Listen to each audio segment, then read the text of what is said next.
So question from Jeannie Good. Sabi niya, paano po yung pwedeng Gmap at Spotify sabay sa screen? So she was asking about this one right here.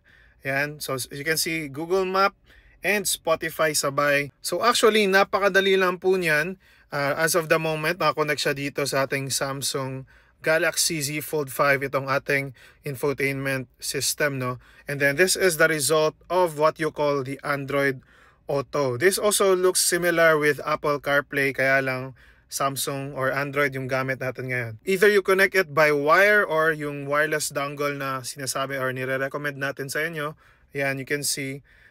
Napaka plug and play lang po niyan. This is actually the menu. Okay, default menu yan ng Android Auto. And then, ito rin, Spotify.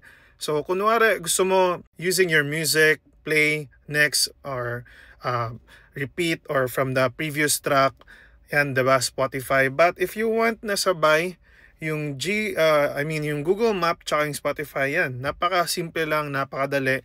And then, you still have access to all of your other apps right here. Yan, you can call, you can also choose another app. So I highly recommend that you guys get your wireless Android Auto CarPlay dongle today. You just need to pair this once you connect it to the USB port, and then plug and play na lang. Nandiyan lang sa yellow basket. If it's not there, links are always on my profile.